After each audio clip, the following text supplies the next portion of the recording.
Chers fans des Suns, s'il en reste, bienvenue à cette vidéo bilan de la saison 2024-2025. Une vidéo qui risque d'être très salée. Aujourd'hui, pour cracher notre venin, nous avons donc Mathieu et Thierry qui m'accompagnent. Messieurs, est-ce que ça va? Oh, ça va quand même, hein Thierry? Ouais, bah oui, on est en vacances, c'est génial. C'est vrai qu'on peut aller à Cancun. Moi qui avais prédit qu'on irait au play-in, allez, bim, ça c'est cap, coup du lapin. Non, évidemment, une saison catastrophique qu'on va débriefer tous ensemble parce qu'on a quand même des petites lueurs d'espoir à droite à gauche. On va quand même se dire des points de satisfaction. Mais deux grosses parties sur cette vidéo. Une première, on va remonter vraiment chronologiquement la saison, tout ce qui s'est passé pour essayer de se remémorer un petit peu cette saison qu'on a vécue tous ensemble. Et une deuxième partie où on va plus s'attarder sur des points à droite à gauche, sur des choses qu'on a aimées, des choses qu'on n'a pas aimées. Voilà. Et puis ensuite, chacun aura son petit mot à dire concernant on va dire, le bilan global de la saison par rapport aux attentes qu'on avait. Je vous préviens d'avance, aujourd'hui, on ne parlera pas de l'avenir, ce sera dans une autre vidéo. On va se contenter de faire un bilan de ce qui s'est passé ces 7 derniers mois sur cette franchise des Suns, notre franchise adorée, qui a un soleil qui est gentiment en train de se coucher rapidement là. Donc, messieurs, sans plus attendre, on va du coup commencer cette vidéo rétro. Je ne sais plus qu'est-ce qu'on avait pronostiqué dans la preview, je ne l'ai plus en tête. Moi, je crois que de mémoire, je les avais mis quatrième de l'Ouest, avec un bon 45 ou 50 victoires. Bon, ben voilà, autant vous dire que je suis loin de mes patates. Mais vous, je ne sais plus, mais c'était pareil, vous étiez dans la même zone. On était dans le même range, je crois. On voyait bien. Je pense qu'on descend. On n'était pas. Personne ne les mettait en dessous de 5, je pense. Non, c'est à peu près Je crois ça, que ouais. vous de mémoire, vous leur aviez collé quand même 50 wins. Et moi, je pense avoir été dans les mêmes eaux que l'année dernière, entre 45 et 48. Ouais. Ouais, je crois que toi, tu n'avais mis que sixième, je crois, Thierry, en plus. Je passait à j'avais pris la dernière place de qualificatif direct. Donc, comme quoi, voilà, je me suis pas trop trompé. Non, après, on s'était ajusté par rapport à l'année dernière. On avait fait 49 l'année dernière. Sur le papier, on avait une meilleure équipe. Je pense que tout le monde se serait trompé de toute façon. Donc c'est sûr que là, on s'est tous plantés. Mais on va quand même revenir au commencement, messieurs, puisqu'on va parler un petit peu d'abord des signatures qu'on a eues l'été dernier. Des signatures qui, nous ont plutôt hypé quand on en a parlé. Pour information, on avait signé Tyus Jones pour 3 millions, Monte Morris pour 2 millions, Mason Plumlee pour 2 millions et le petit Colin Gillespie, pardon, je vais y arriver, en two-way contract, qu'on a pas mal vu en fin de saison. Donc bon, quand on a vu ça, on va pas refaire la vidéo, on vous invite à aller la voir si jamais vous ne l'avez pas vue, mais on était plutôt content parce qu'on comblait un poste de meneur. Bon, Plumlee, on s'est dit, il peut rendre potentiellement des services à l'intérieur. Donc à ce moment-là, c'est un petit peu ce qui a un petit peu mis du positif dans notre hype et dans nos pronostics en se disant, on a bouché les cases qui nous ont fait un petit peu tort l'année précédente. Et le début de saison, du coup, nous a donné plutôt raison. Mais en début de saison, on est tous d'accord, les gars, pour dire qu'on était assez confiants pour la saison à venir. Oui, Non, Thierry ? oui, clairement. Clairement, parce qu'en fait, on s'était focalisé, je pense qu'on s'est focalisé sur l'effectif qu'il y avait, Durant, Booker, Bill, et on s'était dit, ce qu'on avait vu en fin de saison, c'est qu'on avait eu un manque de banc, et on s'est dit, on comble le poste de meneur qui nous semblait important, et on renforce un petit peu notre banc. Donc on était plutôt confiant pour se dire que finalement, la saison d'avant qui nous avait déçus, allait être notre plancher cette saison, et qu'on pouvait que faire mieux. Donc effectivement, on était plutôt content. Il y avait l'arrivée aussi du coach, Mike Budenholzer. Donc voilà, il y avait une espèce d'élan. On sortait déçus et effectivement, on était tous positifs. Et pour nous, j'ai envie de dire, le mot playoff était une évidence. Je suis d'accord avec toi. Mathieu, on va rebondir parce qu'en plus des arrivées qu'on avait, comme tu as dit Thierry, on a aussi l'arrivée de Mike Budenholzer, on l'a tous plutôt bien senti, mais à coup pas. Et surtout, bon, on a quand même drafté 2 joueurs. Drafter des joueurs dans l'avenir des Suns, c'est pas une phrase qu'on est prêt de ressortir. Donc, on a eu aussi Ryan Dunn et Oso Ighodaro qui ont rejoint le bateau. Je parle pas des two-way contracts, des Ty Washington, des Jalen Bridges et compagnie, mais de ceux qui ont eu du temps en jeu, c'était vraiment Ryan Dunn et Oso Ighodaro. Donc au final, on a quand même renforcé l'effectif avec 6 joueurs, des jeunes, du potentiel. Donc toi aussi, tu étais dans cette même optique en fait, en début de saison. Bah ouais, c'est clair. Puis des belles signatures quand même. On parle de Tyus Jones. Tyus Jones pour le minimum, il avait des belles propositions. De toute façon, là, il a sorti des déclats. Il regrette, le gars. Il a clairement dit qu'il avait testé le marché. Les gars, je pense qu'on le reverra plus du tout du côté des Suns parce qu'on le savait. Mais belle signature. On peut quand même, comme tu as dit, on a drafté bas quand même et on a fait quand même. Là, on est content de c'est presque nos rayons de soleil cette année, nos rookies. Donc Ouais, sur le papier, il y avait une équipe qui semblait plus équilibrée. Après, on savait que les blessures allaient pouvoir jouer beaucoup, énormément, tout ça. Mais sur le papier, ça semblait quand même. Il y avait un bel avenir pour cette saison, ouais. On le sentait bien, quoi, en tout cas. Ça c'est sûr et puis ça s'est confirmé messieurs puisque bon, on passe la Summer League, on passe les matchs amicaux du début de saison, les matchs de pré-saison. On commence la saison quand même avec une belle série qui confirme un petit peu ce qu'on avait vu puisqu'on est premier de l'Ouest avec un bilan de 9-2 au bout de 11 matchs. Je crois même qu'on est quasi ex-aequo avec les Cavs qui étaient en 11-0 ou 10-0. Donc on a vraiment un début de saison qui confirme un petit peu nos attentes. Et même si on savait que toutes les équipes n'étaient pas encore exactement tout à fait en place, il y avait un vrai potentiel à exploiter. Et on a vraiment vu pourquoi un Big Three avec un Kevin Durant qui était énormissime. Donc début de saison canon, on est d'accord les gars. Hein. Toi Thierry, est-ce que tu t'es Ouais, dit ça waouh, joue c'est bien. au-delà des attentes? Bah, ça joue bien parce qu'on a tout le monde tout le monde en bonne santé. On a collectivement, c'est vraiment pas mal. Et surtout, on sent tout de suite la fraîcheur. Un joueur comme Tyus Jones nous apporte tout de suite beaucoup de choses. Et on met beaucoup de vitesse. Et bon, franchement, c'est plaisant à voir. Et comme tu te dis en général que quand tu attaques la saison, tu es toujours un petit peu en dessous de ton rythme de croisière. Tu es en train de rechercher tes repères, ta confiance. Franchement, hyper intéressant. Donc oui, je crois, ouais, 9-1, 9-2, on est premier ex-aequo de la Ligue. Les commentaires sont plutôt unanimes en se disant, ça y est, est-ce que c'est la renaissance? Bah, tout va bien. Et puis arrive ce qu'on avait identifié en pré-saison, c'est-à-dire le problème des blessures. Et la blessure, bah, c'est Durant, je crois, qui commence le bal. Et là, tout de suite, la machine s'arrête. Exactement, ouais. La première blessure, c'est Kevin Durant qui s'absente, je crois, une quinzaine de jours. Et là c'est le drame. Donc, du coup, on a quand même vécu, pour faire un bilan global de la saison, une saison vraiment en dents de scie où on a un début de saison canon.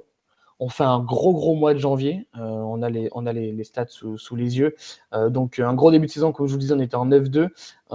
Mois de janvier, on est en 10-5, ce qui est plutôt propre. Et on a une mini-espoir, on va dire mi-mars, là où on fait des belles victoires face aux Bucks, notamment en 5-1 pour essayer d'accrocher le play-in. Sinon, on va pas se mentir, toute la saison, ça a été un enchaînement de 2-3 défaites et une victoire, 2-3 défaites et une victoire. Ça a été constamment ça. À partir de la fin de cette série, du début de saison, Mathieu, quand on a commencé à avoir des blessures, qu'on a commencé à avoir des tensions, des choses qui ne marchaient plus, est-ce que là, qu'est-ce que tu as eu comme ressentiment à ce moment-là? Est-ce que tu te dis waouh, ça va être très compliqué? Ou est-ce que c'est juste une mauvaise passe et on va réussir à passer outre? Bah, moi, la première période là, qui m'a commencé à me faire flipper, c'était la période où on sentait que Budenholzer et Nurkic, ça collait plus. Donc voilà, s'était mis d'accord, Nurkic, c'était fini. Sauf que quand tu joues en 2025 et ton pivot titulaire, c'est Mason Plumlee, bah, j'ai ressenti ce que Charlotte, ils ont ressenti pendant des années, c'est-à-dire tu te fais matraquer et tu choisis le pivot qui joue en TTFL en face de lui parce qu'il se fait déglinguer. J'avais l'impression que de toute façon, tant qu'on partait rien qu'avec Mason Plumlee en titulaire, j'avais la sensation de me dire, mais de toute façon, on va pas gagner un match. Parce que les équipes adverses, elles vont prendre 15-20 rebonds offensifs sur nous. Et je veux dire, tu peux avoir tous les meilleurs joueurs du monde. Si tu as un mec vraiment qui est tellement en dessous, tu peux rien faire. Et j'avais vraiment cette sensation. Là, j'ai ressenti en me disant, je commençais déjà à me poser des questions en me disant, attends, en début de saison, on était chaud, on a dit, waouh, t'as eu chose super, Mason Plumlee celui-là. Et là, je me suis dit, waouh, Mason Plumlee, waouh, 2025, waouh, c'est dur. T'as eu Jones défensivement, on commençait tous à se dire, oh, c'est dur, t'as eu Jones, enfin, il fait pas un stop, t'as des blessures à plus savoir qu'en faire. Puis, je sais pas ce que vous en pensez, mais si on met vraiment à part les équipes qui tankent globalement cette saison, est-ce que le jeu des Suns, c'était pas ignoble? C'était horrible de regarder les Suns cette saison. Et je sais que les blessures auront un impact énorme, mais franchement, c'était Non, mais dur. la machine a Hein? été déréglée, en fait. La machine est Ouais, déréglée, en fait. C'est complètement. collectivement, tu commences à. Bon, l'absence de Durant, au début, tu perds, mais c'est pas non plus. Je veux dire, c'est pas non plus des On prend pas violent. des C'est que saucés, on prend pas des saucés. tu sens qu'il faut réajuster. Et sur les premiers matchs, Tyus Jones hausse le niveau de son jeu. Il y a des joueurs qui, pendant quelques matchs, ont haussé le niveau. Donc, on s'est dit, on laisse passer l'orage. Le problème, c'est que ce qu'on s'est peut-être pas aperçu, c'est que certains étaient peut-être dès le début de saison en sur-régime. Et que derrière, on n'a jamais réussi à compenser, même avec le retour de Kevin Durant. On ne va pas cesser la spirale tout de suite. Alors, il y a un remue, tu le dis, en janvier, mais novembre, mi-novembre, mi-novembre à fin décembre, c'est cataclysmique. C'est vraiment très compliqué.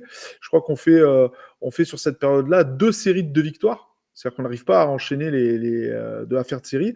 Par contre, on enchaîne 2 fois 3 défaites et 1 fois 5 défaites. Donc ça devient vraiment compliqué. Et effectivement, comme tu l'as dit, Nurkic devient la tête de turc de tout le monde. Clairement. Ouais, tout à fait. Donc, de toute façon, on attendait la deadline pour qu'il parte. Mais en fait, c'est ça, c'est qu'on se dit, il faut bouger, mais bon, on va bouger, il faut qu'on se débarrasse de lui et récupérer un pivot qui va nous apporter du rebond, un peu de défense, ce que nous on estime qui manque, tout simplement. Ouais, et puis il y avait, juste pour finir, avant qu'on reprenne le fil un peu, c'est vrai qu'on avait aussi, quand on a approché de la deadline, quand c'était catastrophique, je pense que dans la fanbase, il y a eu cet espoir avec les rumeurs de Jimmy Butler qu'on poussait, et le fait qu'on puisse peut-être faire enfin partir Bradley Beal, je pense que ça a mis, ça a mis énormément d'espoir pour après, derrière, on va en parler de ce moment-là, peut-être détruire complètement la fin de saison globalement, quoi.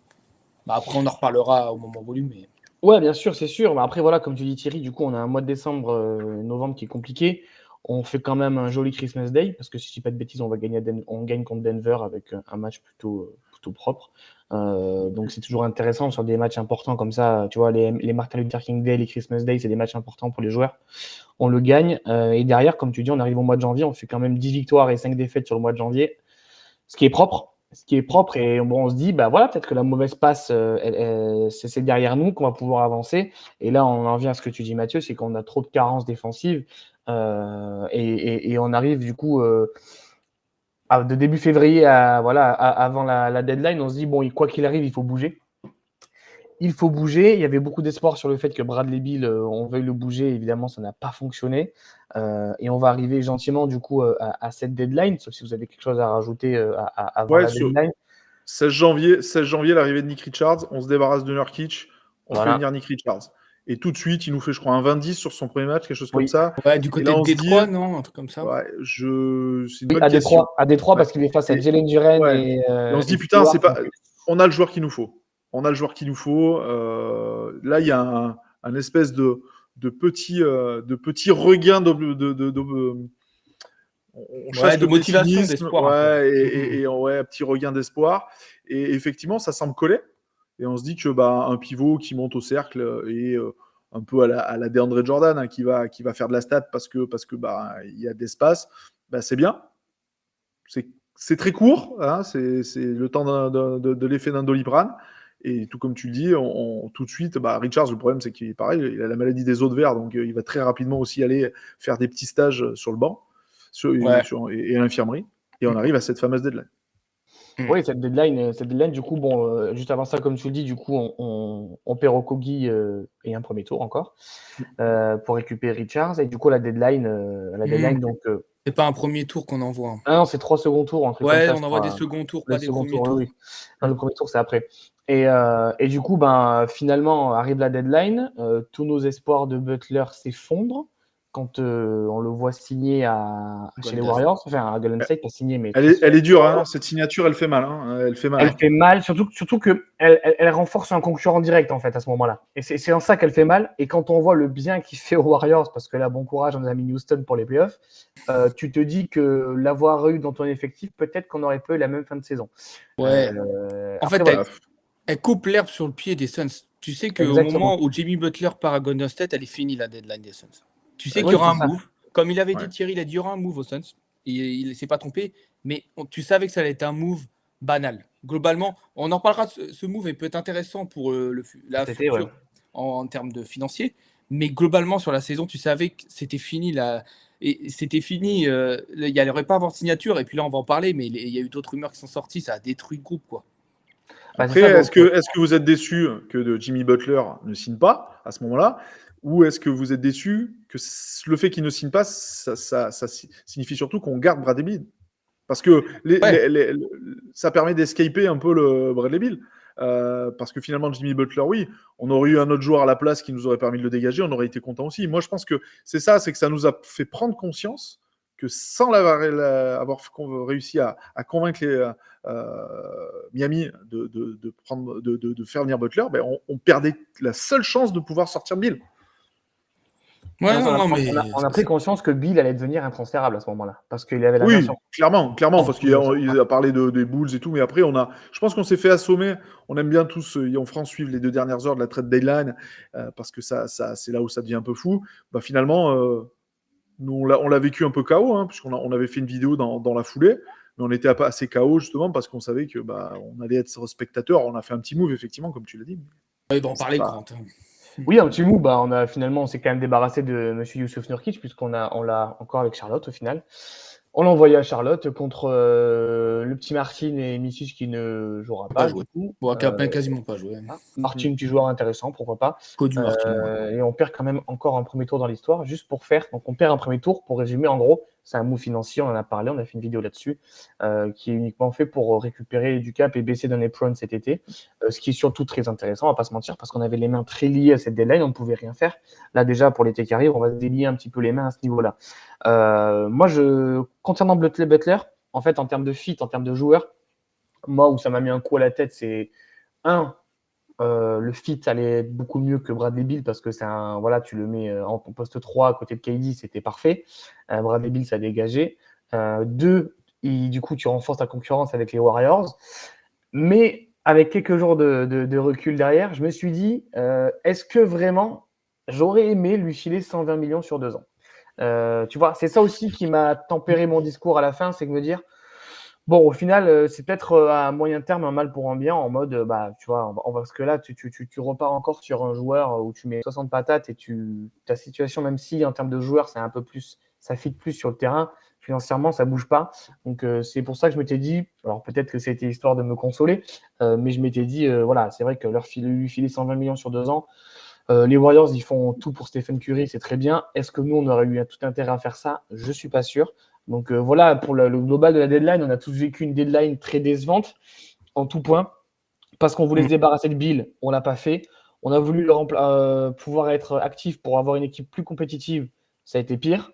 Donc en fait, on a vraiment stagné et la fin de saison nous donne raison. C'est qu'après cette deadline, messieurs, il ne se passe strictement rien. On va les enchaîner rapidement, mais beaucoup de blessures. Des déclats de Bill qu'il mériterait de prendre mon poing dans la gueule. Beaucoup de blessures, aucune continuité, que ce soit dans les 5 majeurs, dans la stratégie, il n'y a rien qui changeait, c'était une catastrophe. Enfin, tout qui changeait, justement, c'est une catastrophe. Un mini espoir, 2 semaines de la fin avec un petit run de 5 victoires pour essayer d'accrocher un play-in, mais à partir de la deadline, on a tous, je pense, vécu de la même manière en se disant la saison était foutue. Bon, Mathieu, à partir de là. Ouais, et puis en plus, faut pas oublier, je sais pas si on l'a dit, mais faut pas oublier non plus que KD était dans les rumeurs de trade. Et ça, c'est important aussi parce que déjà, je pense que niveau ambiance, c'était pas top. Et je pense que ça a clairement achevé le groupe parce que je pense que KD, on va pas se mentir, je pense qu'il s'est senti irrespecté.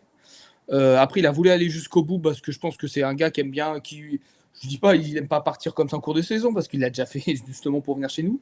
Mais je pense qu'il était bien Phoenix. Je pense que ça n'enlève rien qu'il aimait bien le coin. Il est très proche avec Booker, mais comme d'autres joueurs aussi. Mais il était bien. Je pense qu'il était bien dans la franchise. Et je pense que clairement, ça a achevé encore un peu plus tout ce projet depuis le début, quoi. Et on l'a ressenti, comme tu as dit, sur cette fin de saison qui est, on va pas se mentir, et on est peut-être le top 3 des équipes les plus crades à regarder globalement, les Suns. Il y avait rien, c'était, à part cette mini période, peut-être qu'on va vite fait parler, mais c'était horrible. C'est horrible cette fin de saison pour les Suns. Ouais, on arrive à enchaîner 4 victoires au mois de mars, qui nous donne un peu d'espoir. Ouais. Et on espérera, même en se disant, est-ce qu'on peut pas aller chercher le play-in? Ouais, on n'est pas loin de la 9e place. On n'est pas loin de la 9e. En ce moment-là, on est au coude à coude avec les Mavs qui eux perdent Davis. Ouais. Et on se dit, la 10e, on l'a assuré, et on est déjà en train de fanfaronner en se disant, est-ce qu'on peut pas aller chercher, gratter Sacramento? Sauf que notre fin de calendrier, il est absolument démoniaque. Démoniaque. Mais pour autant, on le débute bien. On débute bien, on bat en Boston, à la maison. Non. On a battu Cleveland, les 2 gros adversaires. On a Cleveland enchaîné et Bucks. deux Ça va. équipes pas ouf. On a enchaîné T'as pas- Toronto et je sais plus qui était pas ouf. Et après, bats on a pas enchaîné. Boston On a enchaîné. Oh, Boston, ils ont déchiré à chaque fois. On Non, a c'est gagné Cleveland, je l'ai là. Ouais. Cleveland et Ouais. Milwaukee. C'est Cleveland. Ouais, Et tu Milwaukee. fais Toronto, Chicago, Cleveland, Milwaukee. Pardon, Voilà. excuse-moi. Et après, Avant de faire Boston justement. et Et on se Boston, disait, là. si on bat Boston, c'est intéressant. Et là, c'est fini.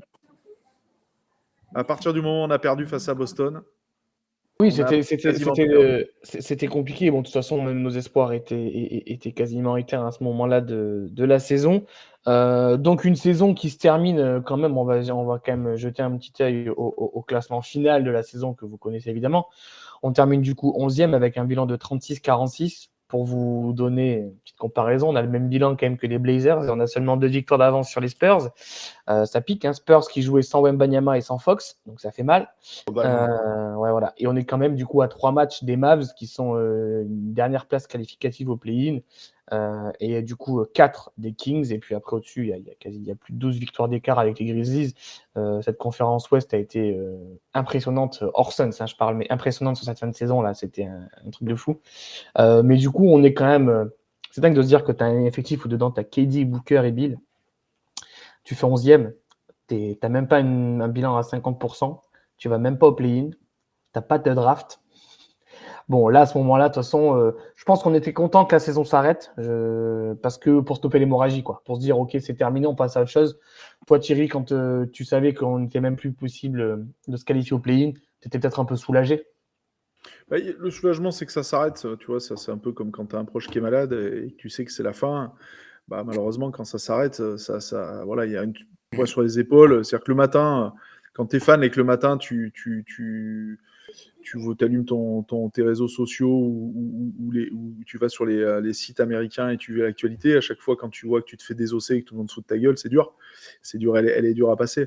Donc, tu te dis, c'est fini. Maintenant, quand c'est fini, je veux dire, une nuit de sommeil va pas, une ou 2 nuits de sommeil va pas résoudre tous les problèmes qu'on a eu en fin de saison.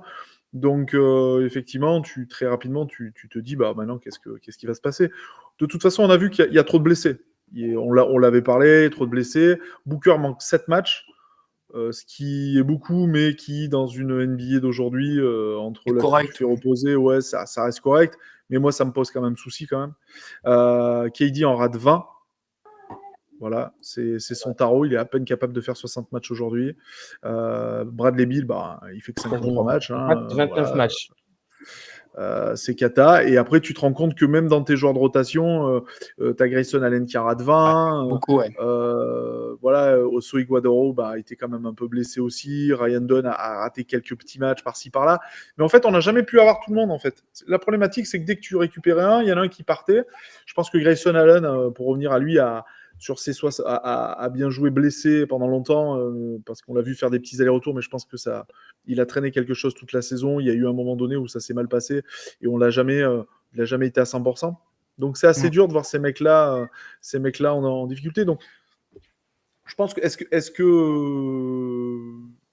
est-ce que si tout le monde avait été là, on aurait eu de meilleurs résultats? Peut-être, mais ça n'aurait pas changé globalement. Dites-moi si je me trompe. Hein. Non, mais je ne pense pas que ça aurait changé globalement on n'aurait pas été contender. Hein. Non, on aurait peut-être été dans le top. On aurait été entre la 8e et la 10e place. Il ne faut pas se voir la face. On ne pas aller plus haut. On aurait fait le play-in. Après, tu es complet sur ta fin de saison. Ce qui est terrible, sur ta fin de saison, tu es complet. Je mets Bill de côté parce que c'est pas un joueur des Suns pour moi. Mais on est complet. On a Tyus Jones, on a Booker. Voilà, on a Richards, un truc. Tu te fais défoncer. C'est-à-dire que c'est pas que sur la fin de saison, tu perds de 3-4 points, tu dis ah putain, il a manqué un truc. Tu te fais ouvrir le ventre à tous les matchs. Ouais. Après, on reviendra peut-être là à un moment donné sur un peu McBudenholzer quand même, parce que je pense oui, on aura une session McBudenholzer, ouais. Ouais. Il y a pas mal de choses à dire, il faut reconnaître. Et puis de toute façon, vous le savez, là, maintenant, il est même plus chez Suns déjà. Donc, mais on en reviendra après. Mais ouais, c'est compliqué. Mais non, je pense pas que de toute façon, je pense que même au complet, ça aurait rien changé. Ça aurait pas été si catastrophique. Ça aurait été pas si catastrophique, mais je pense que c'est un mal pour un bien. En toute honnêteté, que ça soit catastrophique. Là, on est la risée de la NBA. Et là, je ne vais pas vous mentir, j'en dirais 2-3 mots. Là, je suis en train de suivre la conférence de Matisse Bia. C'est pas mal. Oui, parce que du coup, on pas mal. Les gars, les gars dit, ayez confiance en lui, les gars. On sera champion et plusieurs fois, il a dit. Et il vient de le dire. Il a dit on va gagner des championnats et pas Alors, 15. il a raison, on est Oui. champion de la connerie et ça, c'est assez formidable. Voilà. Je pense qu'il est en train de se disputer avec le GM de Dallas, à qui on souhaite un Avec bel Nico été. Harrison. Avec Nico Harrison, ils sont en train de se disputer aux yeux des gens quel est le plus débile. C'est-à-dire qu'ils sont tous les deux convaincus de ce qu'ils font. Ouais. Ils ont peut-être raison, parce que c'est l'avenir qui nous dira. Oui, c'est trop tôt pour le dire, Mais là, il y a une espèce de bataille. Je peux te garantir qu'aujourd'hui, si on doit faire le classement des propriétaires, on en avait un qui était fou. Ouais.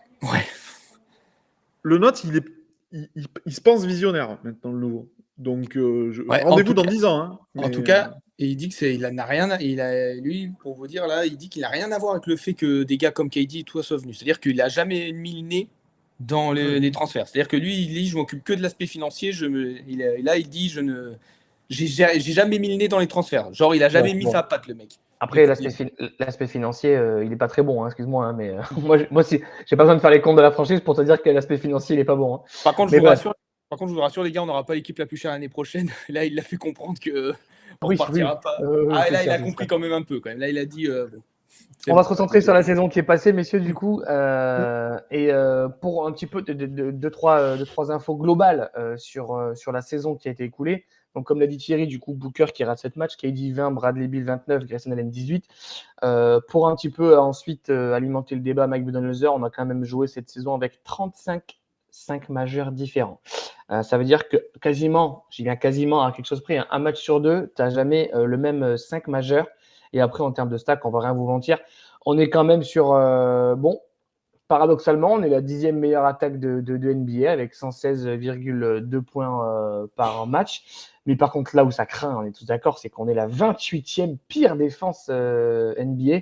Un rating à 119,3 en fin de saison, c'est catastrophique. C'est le point nord de la saison, c'est la défense, on va pas se mentir.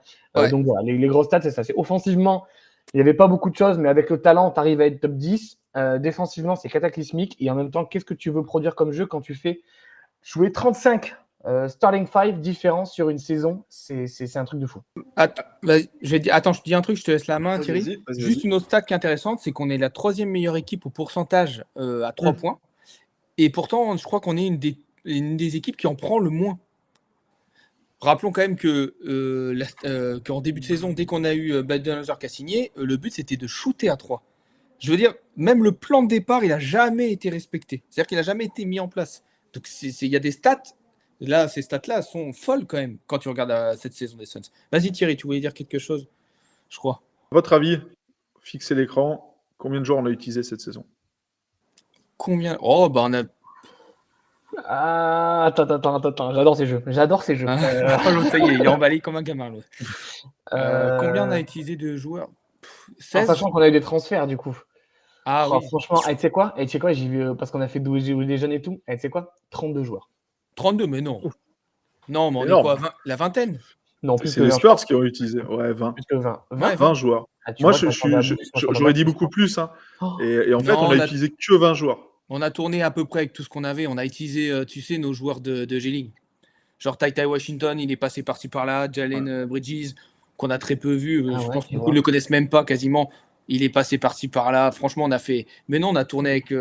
Ce qui est fou, c'est qu'on a beaucoup tourné avec tous nos joueurs, mais on a surtout changé beaucoup nos 5 de départ. C'est ça qui est dingue aussi. 35 starting 5 différents, les gars. 35.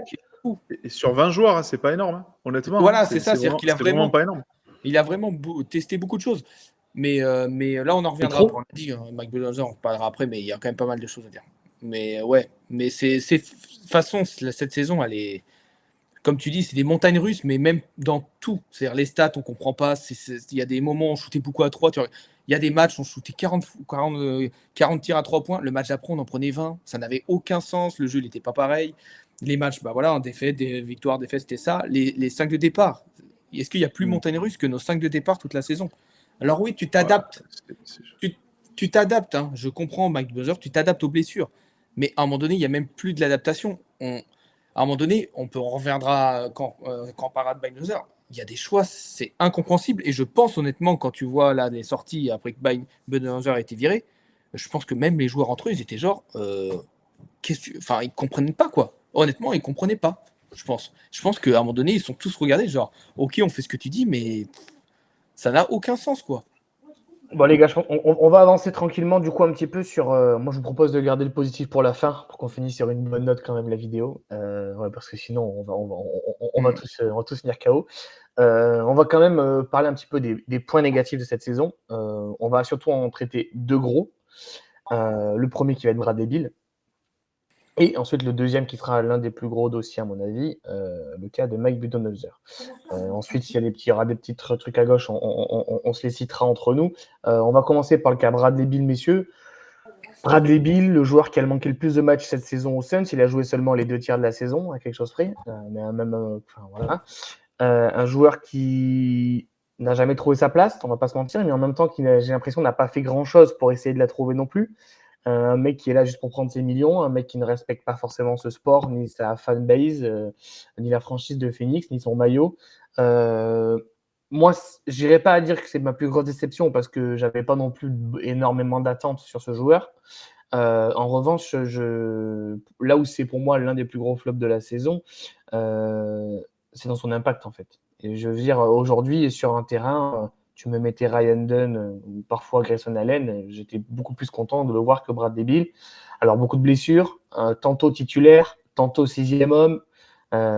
Très compliqué à lire cette saison de Bradley Beal. Une valeur marchande qui est le néant total, avec l'un des plus gros contrats de NBA. Une autre trade clause qui est plus qu'emmerdante. Thierry, toi, quand je te dis Bradley Beal, toi, tu disais tout à l'heure que ce n'était même pas un joueur des Suns. Je te rejoins à moitié là-dessus quand même.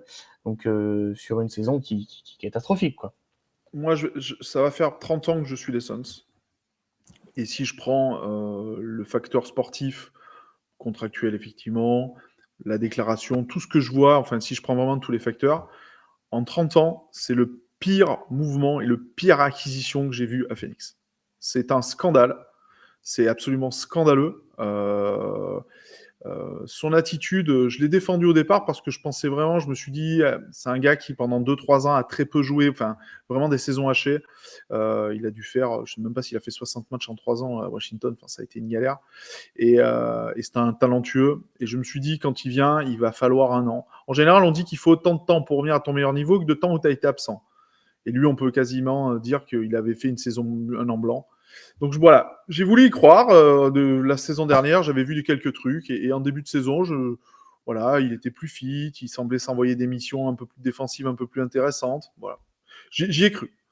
Mais entre ce qu'on a vu, entre sa déclaration, quand il ose dire, mais moi je suis le plus heureux des joueurs, moi ma famille va bien, je gagne de la thune, j'ai une autre trade clause, pourquoi vous voulez que j'ai pas le sourire?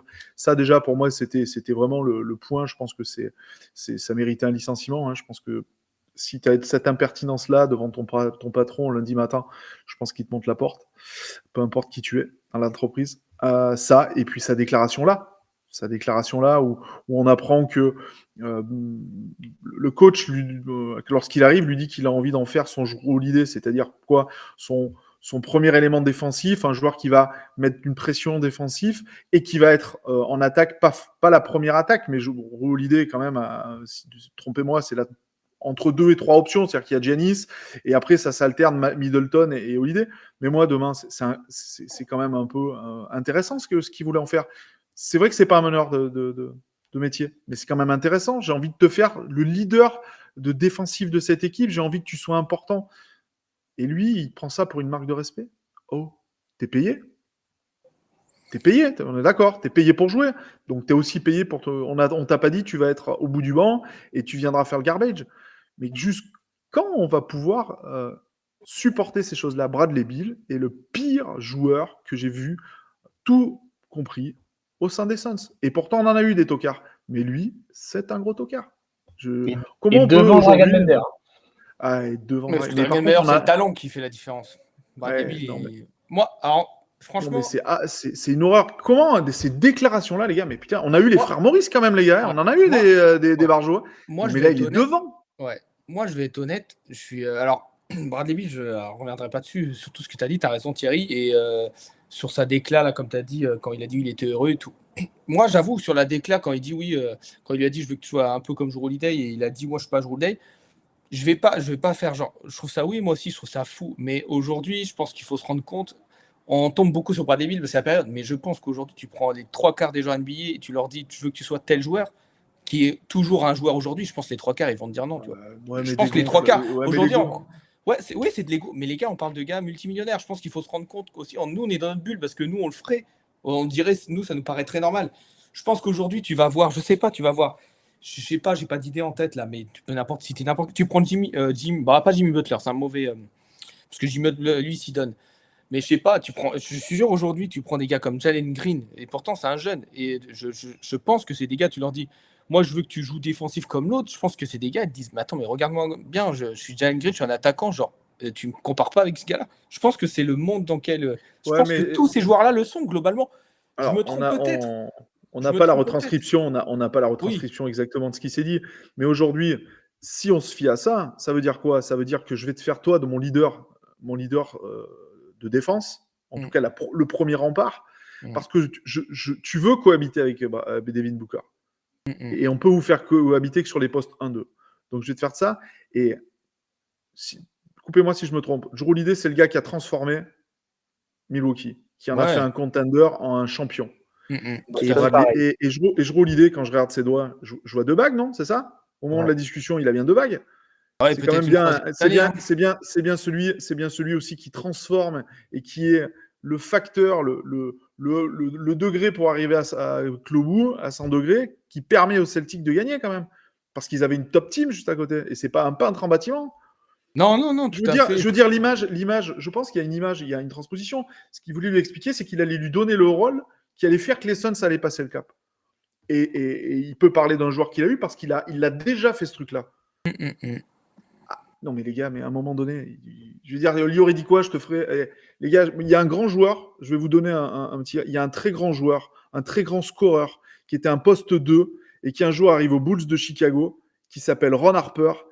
Et Phil Jackson lui dit, je vais faire de toi un meneur, tu vas être mon leader défensif et tu vas te taper tous les scores d'en face. Ron Harper, qui était un score incroyable, vous n'avez pas connu, qui était à Cleveland, qui est passé vite fait par les Clippers, qui était un score incroyable, qui était venu à la base pour remplacer Jordan qui prenait sa retraite. Lorsque Jordan revient, il en fait un meneur. Et c'est un meneur exceptionnel et c'est un des joueurs importantissime à la fois à Chicago, mais qui ira faire la même chose aux Lakers avec Phil Jackson. Si à un moment donné, tu n'es pas capable, peu importe ce que tu es payé, de comprendre que ce qui est important, c'est la plus-value que tu vas amener à l'équipe parce que ton nom sera à tout jamais marqué dans l'histoire, peu importe le joueur que tu as été, ben c'est que tu n'as rien à faire dans ce sport-là. Et il faut le dégager, les gars. Ouais, c'est pour ça qu'il m'insupporte aujourd'hui. C'est comment tu peux, à son âge, il n'a pas 24 ans, il n'est pas arrivé à NBA, il palpera plus jamais ce contrat-là. Personne ne lui donnera rien. Mais est-ce comment qu'on tu peux manquer de respect? Attends, ça, j'en suis pas sûr. Mais pas un contrat comme ça. Mais en vrai, avec du recul, est-ce qu'on est surpris? Genre, franchement, est-ce qu'on est tous été surpris de. Là, on est juste déçus encore plus. Mais on le voyait bien, on l'a vu toute la saison. Il n'en avait rien à faire. Comme tu dis, Thierry, il y a par moments, on s'est dit, ah, peut-être, parce qu'il y a eu des matchs où il a montré de l'envie. Par moment, Bradley Beal. Défensivement, il a essayé de montrer des choses et tout. Un petit peu, même si ça sera jamais un grand défenseur, ça sera pas jamais Jrue Holiday, mais il a montré à un moment donné, on s'est dit, ok. C'était un bon défenseur à Washington. Avant qu'il ait ses problèmes physiques, c'était une sacrée glue, les gars. Et il y a des moments, il a montré de l'envie sur le terrain. C'est-à-dire que même par moments, c'était le seul qui montrait un peu, on va dire, en termes d'image, il montrait quelque chose. Mais je pense que oui, aujourd'hui, je pense que c'est un gars, il en a rien à faire, il prend ses millions. Et attention, je pense qu'aujourd'hui, demain, il n'est plus au Suns, il est coupé. Je pense qu'il peut gratter encore un contrat plus qu'honorable.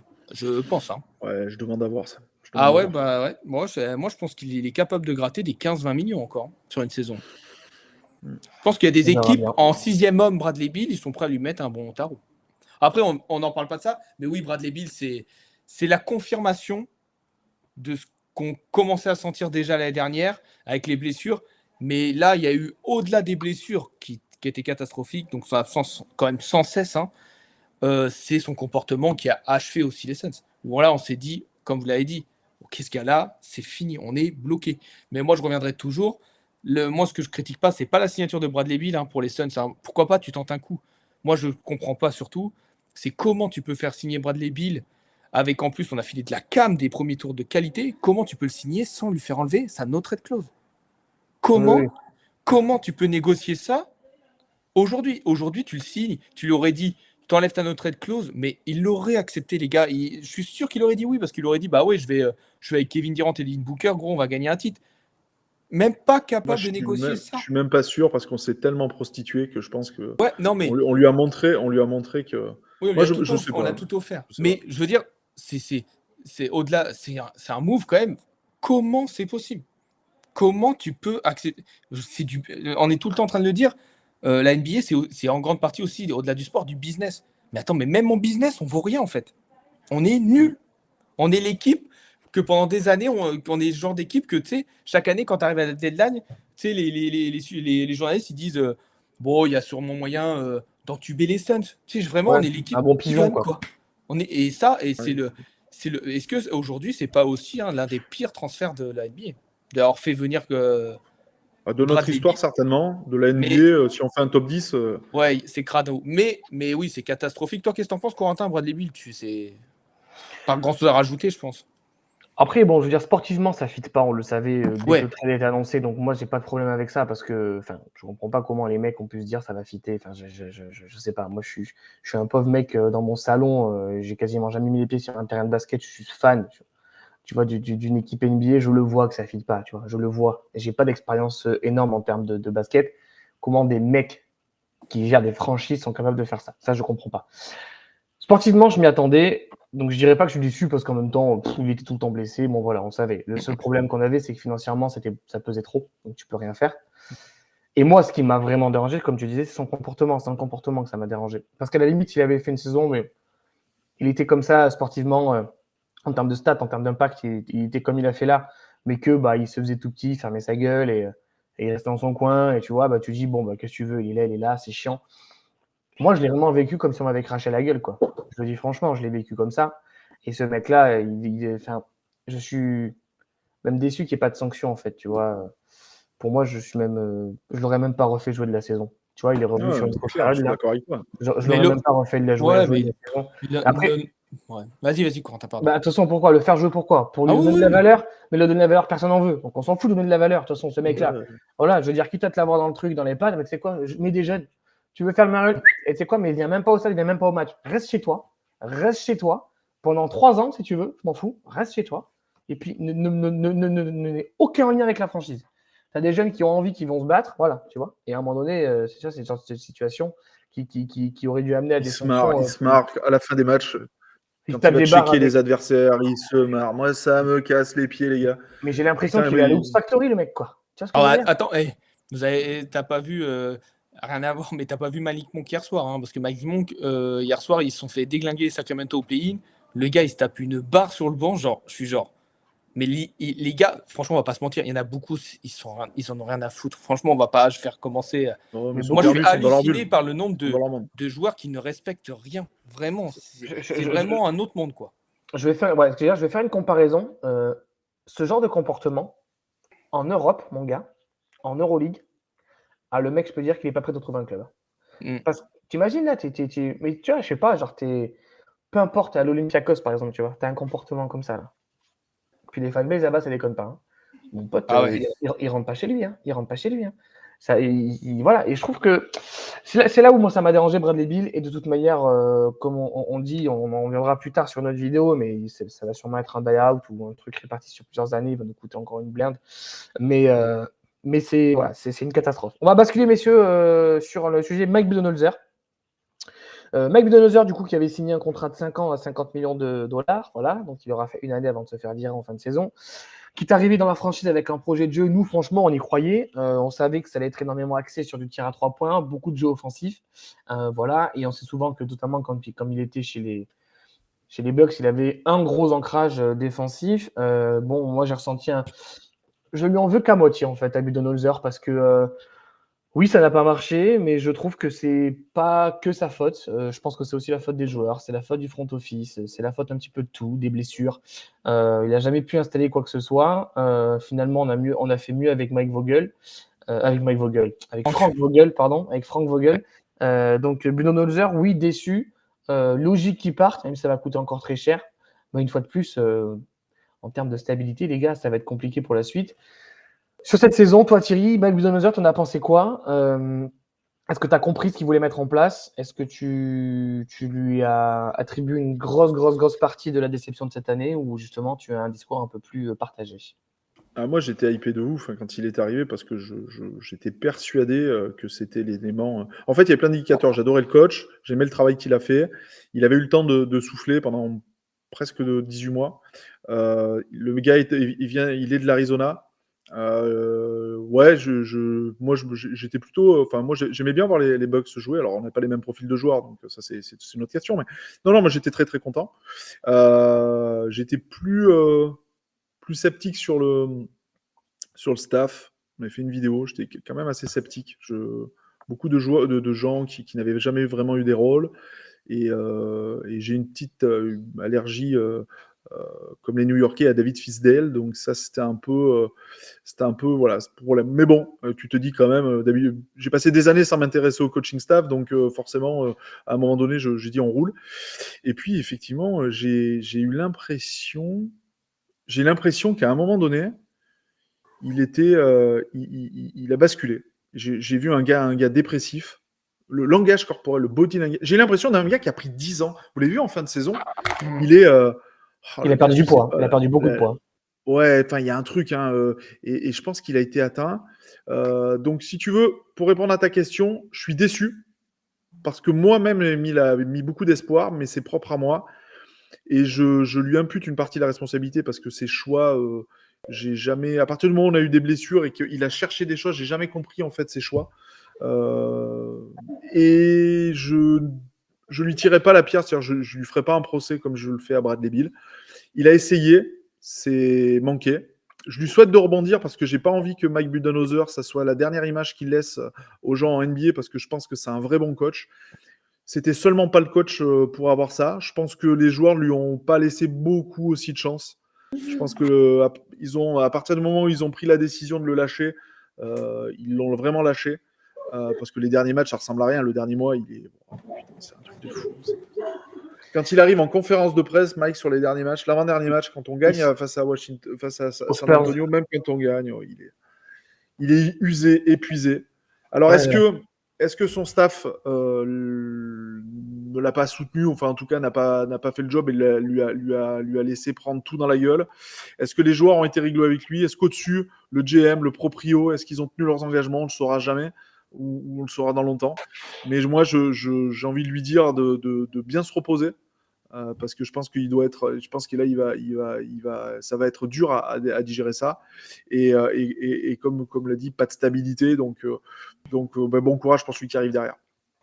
Ok, oui, bon courage. Et toi, Mathieu, par rapport à Budenholzer, je sais que toi, t'as un discours un peu plus tranché par rapport à.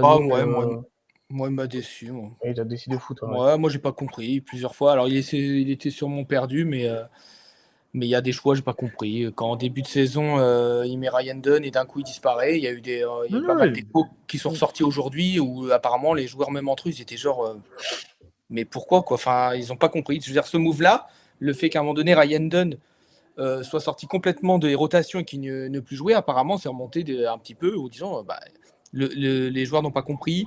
Je pense qu'il y a eu quelque chose avec la direction parce que là, il en a parlé dans sa conférence IGBA ou en disant que oui, s'il n'est plus là aujourd'hui, c'est qu'il s'est passé des choses et qu'ils ils auraient dû gagner plus de matchs. Donc je pense qu'à un moment donné, je pense que ça a dû chauffer avec la direction.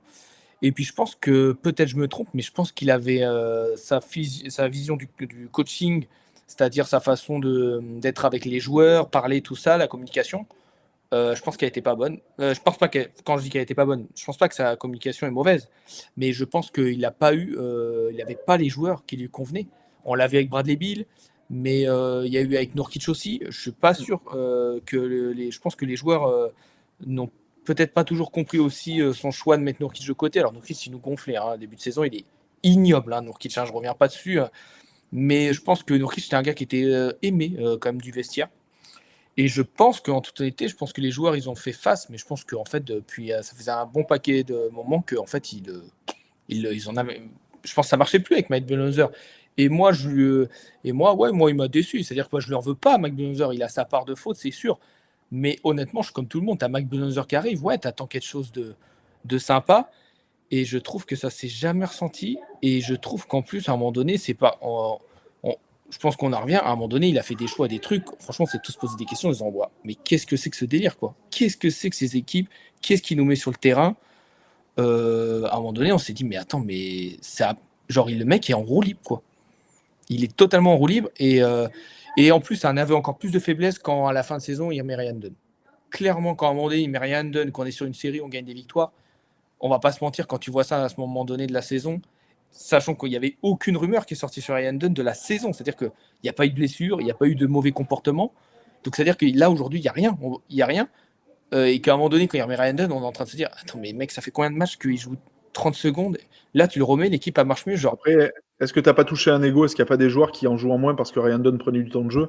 Est-ce qu'il n'y a pas des joueurs justement qui ont... Parce que ça, on ne sait pas comment ça se passe, mais à un moment donné, un gars qui dit coach, moi je veux jouer, moi, regardez le jeune, il n'est pas encore prêt, tu vois. C'est dur en fait. J'ai des doutes. Franchement, moi, j'y crois pas, ça. Franchement, j'y crois Moi, pas parce que Rossoni, j'y il a crois.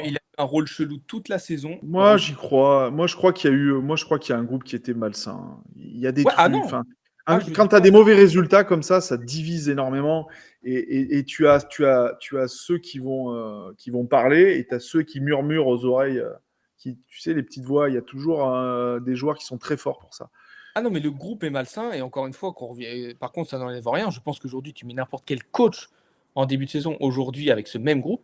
Je pense honnêtement que ça changera rien. C'est-à-dire qu'on aura peut-être pu gagner plus de matchs comme avec Frank Vogel l'année dernière, mais je ne pense aucun coach aujourd'hui peut faire gagner cette équipe. Et je pense que des gars comme Bradley Beal aujourd'hui, c'est des cauchemars avec leur contrat, avec au-delà de ça, comme tu dis, c'est un gars qui est malsain pour ton groupe, c'est sûr et certain. Mais malgré ça, à part le bon démarrage, je trouve qu'à un moment donné, quand même, on peut quand même lui reprocher à un moment donné d'avoir été. Il y a un staff, il n'est pas tout seul, mais d'avoir été quand même complètement perdu.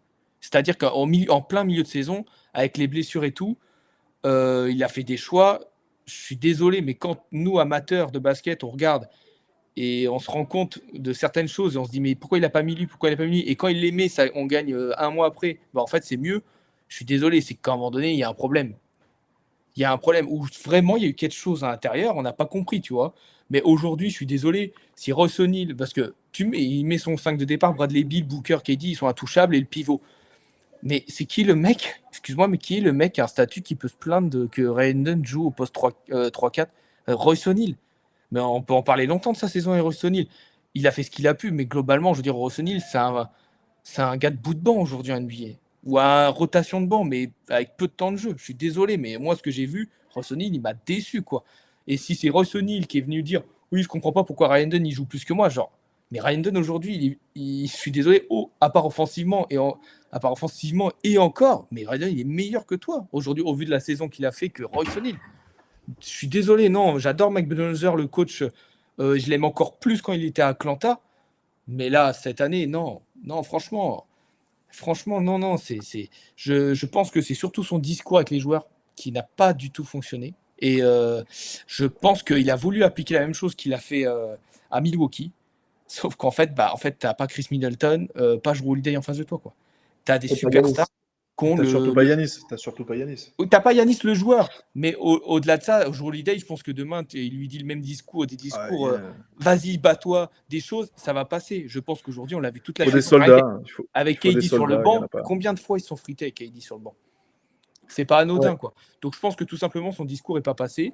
Je pense qu'en plus de son discours, le gars n'a jamais réussi à mettre en place son jeu, parce on attendait du 3 points, franchement. On est là une des pires équipes, on en a quasiment pas pris, alors on a été des super au pourcentage.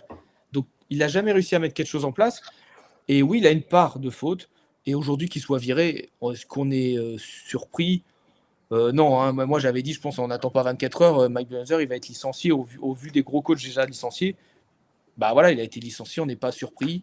Bon, c'est triste pour lui, j'ai mal au cœur parce que ça aurait pu être une magnifique histoire, mais c'était sûr qu'il allait partir. Ça ne pouvait pas continuer avec lui, malheureusement. Dommage, mais déçu par lui, oui. Et toi, Corentin? Moi, je suis très mitigé. Je suis d'accord avec toi que la communication passait pas. Mais pour moi, c'est une addition de circonstances, de mauvais choix. En fait, il n'y a rien qui va dans cette saison. Pour moi, c'est pas Mike, c'est les joueurs, c'est Mike, c'est le front office, c'est les blessures, c'est en fait tout s'accumuler.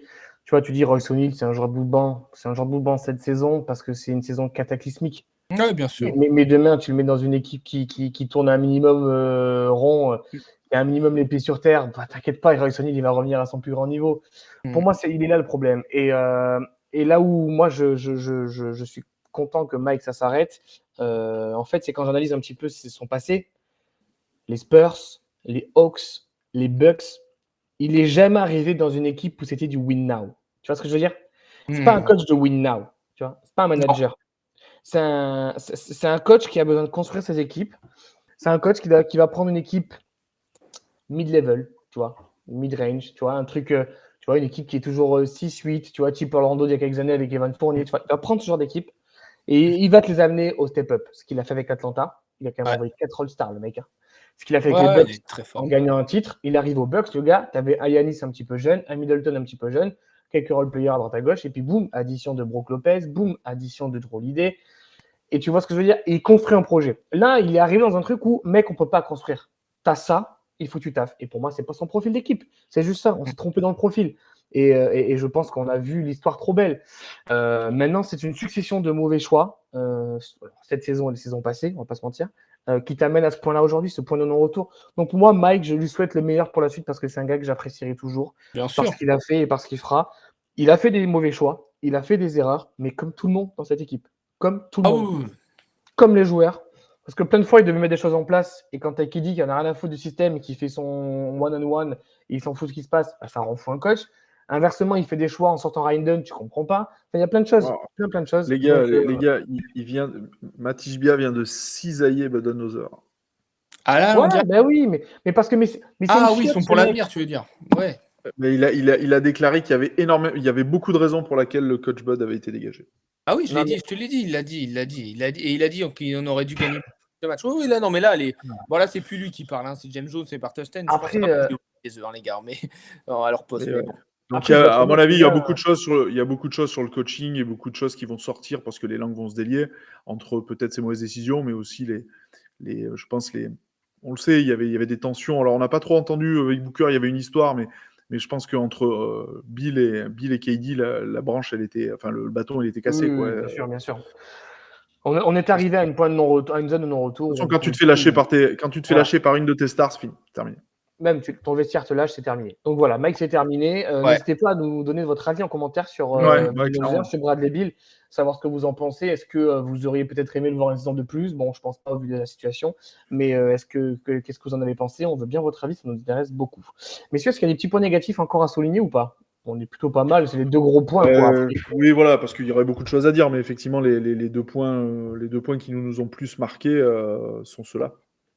On va finir la vidéo en beauté quand même, messieurs, parce que là, on va se redonner du sourire avec nos points positifs de la saison. Je les balance tout de suite, messieurs.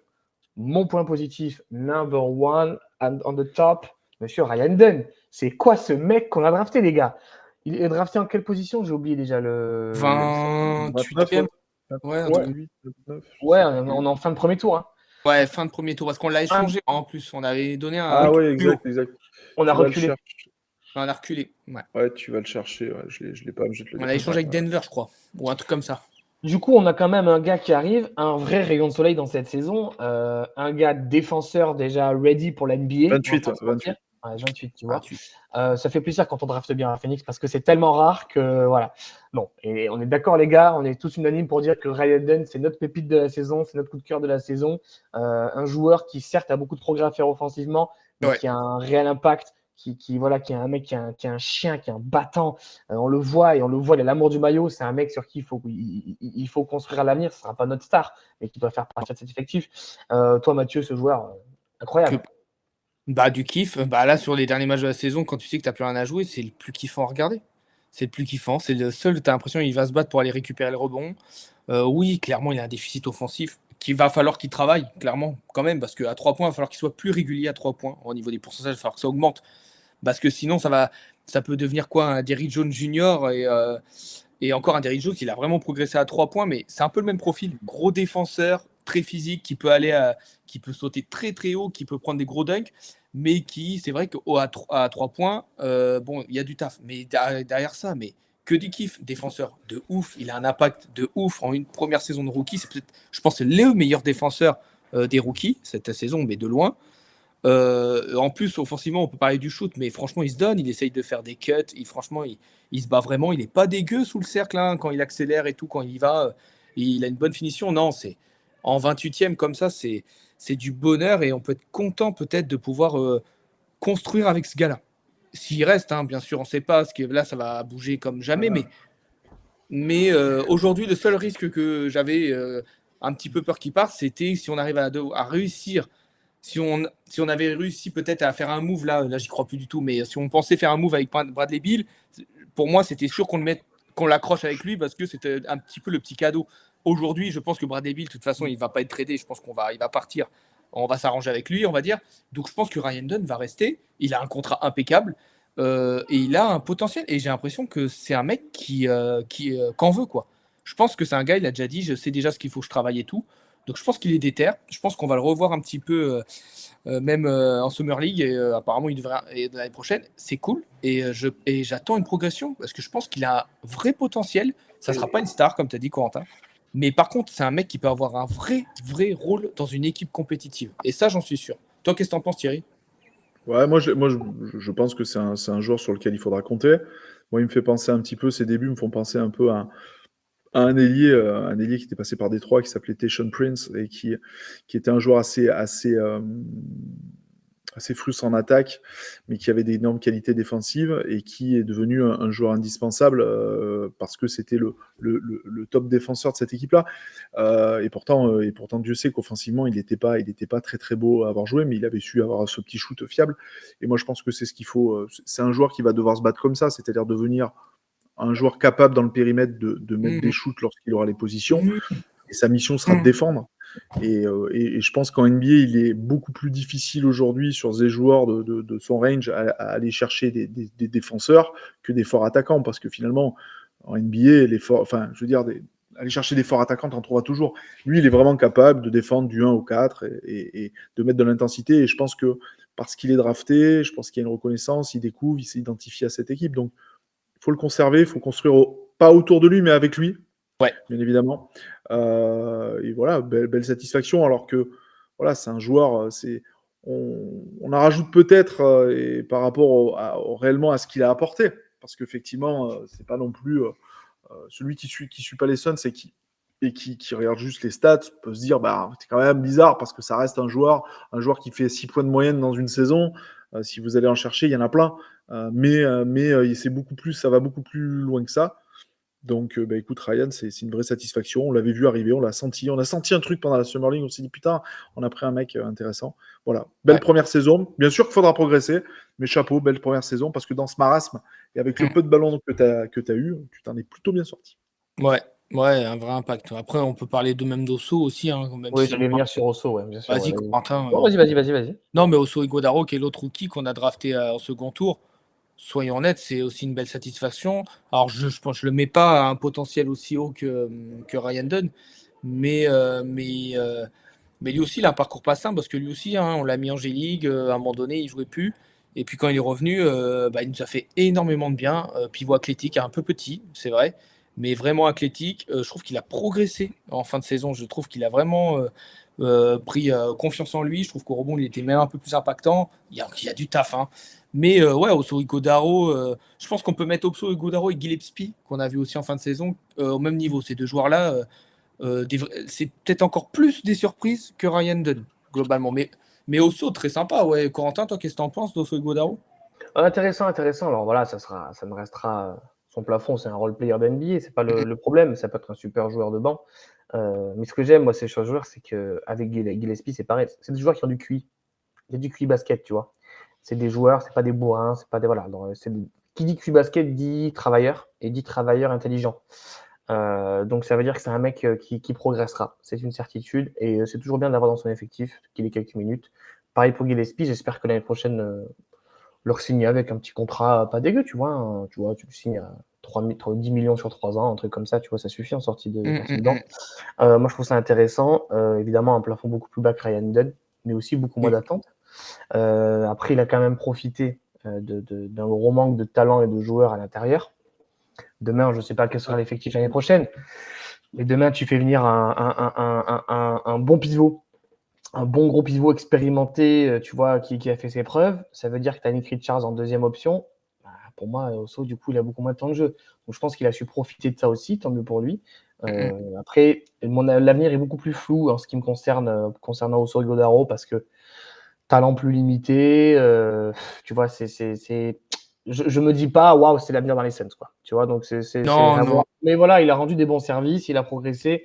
Et en fait, c'est ça aussi qui m'a fait du bien, moi, dans cette saison, c'est que dans une équipe qui n'avait pas d'âme, avoir 2-3 joueurs comme ça qui se battaient pour le maillot, comme Ryan Dunn, je pense que Ryan Dunn et Devin Booker s'entendent très très bien. Tu vois, donc c'est des joueurs qui ont du fort caractère, tu vois, ça va clasher des fois, mais c'est pas grave parce que les deux vont se battre pour le maillot. Et en fait, c'est ça qui m'a raccroché un petit peu cette saison. C'est ce côté vraiment fierté de porter ce maillot des Suns. Donc, non, belle fierté, Osso, bonne découverte pour un second tour. Il faut quand même l'avouer, c'était un second tour, quoi, le gars. Et ouais. Donc, tant mieux, tant mieux, tant mieux. Et toi, Thierry, pareil, sur les deux petits jeunes, là, bon, pas satisfait. Ouais, je suis assez d'accord avec toi. Enfin, avec vous, globalement. Ça reste des role-players, mais effectivement,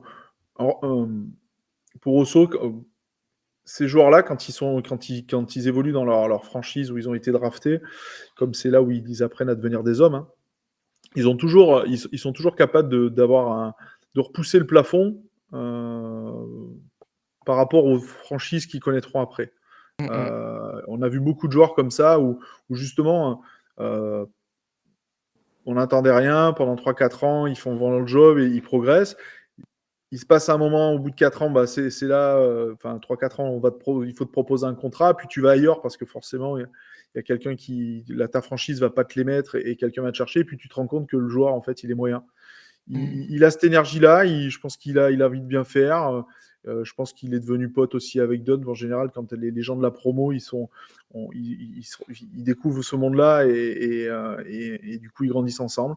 Ouais, moi, je suis content. Je pense que si c'est un joueur qu'on conserve sur le banc et qui vient en troisième option, bah, je serais très content parce que il m'a donné. Je vois de la qualité. Voilà. Maintenant, je pense pas que son avenir. Je pense pas que ça soit un joueur forcément important dans l'avenir, dans le sens où ça risque beaucoup de bouger et que peut-être qu'il fera partie des monnaies d'échange. Gillespie, c'est sympa, c'est de la fraîcheur, c'est sympa. C'est plus un joueur pour moi qui a un avenir en Europe. Mais la franchise qui l'aura l'année prochaine, elle aura un joueur assez intéressant. Ouais, tout à fait. Ouais, il a raison. Il n'y a pas grand-chose à voir. On l'a vu avec, tu sais, quand tu parlais d'Osso Godaro, je pensais un peu à, qu'on n'a pas vu longtemps, mais Jalen Smith, qui avait été drafté en 10e, qui était dans une atmosphère énorme. Hein. Là, les Suns, c'était la régalade cette saison-là, mais qui avait montré des belles choses. À un moment donné, il avait mis des dunks, on s'est dit, waouh, sous des mailleurs et tout. Et aujourd'hui, pourtant talentueux, mais aujourd'hui, ailleurs, il est à Chicago, je crois, Ouais. aujourd'hui. Ouais. Bah, Après, bon, c'est en train de disparaître tout doucement, quoi, ce joueur-là. là où c'est différent, c'est que Jalen Smith est un top 10 et que là, tu parles d'un mec qui est drafté Oui. 40e, quoi. Ouais, Ouais, mais exactement. je voulais juste Mais revenir voilà. sur le fait, Ouais, tu sais que bien parfois sûr, c'est quand, le profil. quand tu pars, tu sais que c'est vrai que tu n'arrives plus à C'est différent, performer. c'est différent parce que derrière tu dois te retrouver dans un autre mood. Mais non, mais écoute, ça c'est des joueurs, bien sûr. C'est là où tu vois qu'on a fait une mauvaise saison, c'est que Ouais. c'est à ça qu'on se Rattache à ça. raccroche Ouais. parce que ça nous a mis de la fraîcheur et que ces gamins-là, on a eu envie de les suivre parce que franchement, c'était un peu pour eux qu'on allumait l'écran sur la dernière partie de saison. Et qui nous ont, on s'est raccroché parce que progressaient, qui donnaient de l'énergie. Mais c'est quand même le reflet, que cette saison a été très compliquée. Ah, c'est clair. On va terminer, messieurs, avec deux joueurs. J'aimerais avoir quand même votre avis sur la saison de Kevin Durant, rapidement, parce que c'est quand même un des gros joueurs de la saison. Et on terminera avec le god des Suns, monsieur Devin Booker. Donc, monsieur Kevin Durant, qu'est-ce que vous en avez pensé de sa saison? Moi, du Kevin Durant, quoi, mais je trouve que parfois, il tue un peu trop le système, voilà. Mais ceci étant dit, j'ai pas grand-chose à lui reprocher dans le sens où j'ai toujours trouvé qu'il a fait les efforts défensifs. Bon, pas tout le temps, mais sur la globalité de la saison, j'ai trouvé quand même défensivement présent, même au rebond, scoreur. Voilà, je trouve qu'il a fait du KD, mais c'était juste une équipe à chier. Donc, je sais pas ce que vous en pensez, vous, de KD sur la saison. Bah, vas-y, je commence et je te dis, et après je te laisse la main, tiens. Bah, moi, ce que j'ai, on va dire, plutôt apprécié pour Katie, c'est que je trouve qu'il n'a pas fait de sortie on va dire en termes au niveau. Il a jamais dit de conneries. C'est-à-dire que il a toujours été focus. Jamais. Et je pense que même quand ça n'allait pas, il a jamais fait de déclaration. On peut le dire quand même, il a déjà fait pourtant des folies parfois aussi. KD, il a sorti des trucs un peu pas ouf hein, quand il était honnête, c'est tout. Là, il a maintenu un cap jusqu'à la fin de saison. Il a fait son taf.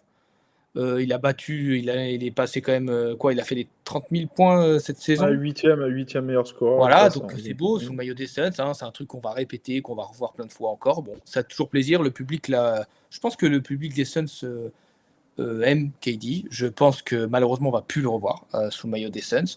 Mais je pense que les fans des Suns aimaient KD, ils l'aiment vraiment. Je pense qu'il a toujours fait il a toujours fait son taf. Après, maintenant, on peut se poser peut-être la question, est-ce qu'aujourd'hui, tu peux gagner avec KD si c'est ta première ou deuxième option NBA? Ça, c'est une question qui peut vraiment se poser aujourd'hui. On verra avec ses futurs choix. Mais par contre, on ne peut pas lui reprocher. Moi, je pense que comparé à d'autres, plus d'une. J'avais peur qu'aujourd'hui, KD, à un moment donné, il nous fasse une vieille déclaration pourrie à de la deadline ou un truc comme ça et tout. Vu quand ça pue comme ça, c'est pas trop le genre de mec qui aime rester. Et je trouve qu'il a été fidèle au moins jusqu'au bout. Je trouve qu'il a fait le taf jusqu'au bout. Donc moi, j'ai pas grand-chose à lui reprocher. C'est un joueur incroyable. Je pense qu'il faut pas l'oublier. C'est un attaquant exceptionnel. Franchement, il nous a tous fait kiffer plus d'une fois quand même cette saison, même sous le maillot des Suns en général. Après, comme il l'a dit Corentin, de toute façon, l'équipe était tellement mauvaise, ça jouait tellement mal que malheureusement, ça se ressent aussi sur KD aussi un petit peu. Mais en tout cas, c'est vrai qu'on peut pas non plus lui reprocher grand-chose. Je sais pas ce que tu en penses, toi, Thierry. Mais KD, au-delà de ça, il a quand même essayé d'être le plus correct jusqu'au bout, quoi. Après, peut-être il va pas partir. Hein. Là, j'en parle comme s'il allait partir, mais je pense qu'aujourd'hui, Non, c'est KD est fini, fini. c'est terminé. Voilà, C'est je pense que terminé. c'est fini. Donc, on peut dire comme ça, comme je dis, oui, je pense qu'il a. En tout cas, cette saison, il a essayé de faire ce qu'il a pu jusqu'au bout, quoi.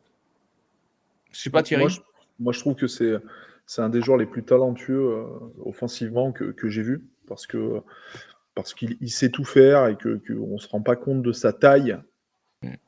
C'est un gars qui pourrait jouer pivot. Donc, c'est un joueur ultra talentueux. C'est un autiste du basket. Je pense qu'il ne vit que pour ça.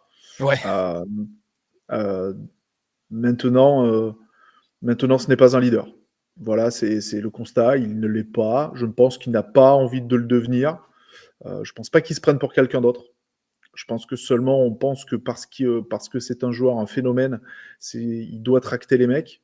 Mais je pense qu'il l'a jamais revendiqué. En tout cas, je l'ai jamais eu à Phoenix le revendiquer. Alors oui, on lui donne la parole parce que c'est une méga star. Mais tu vois, si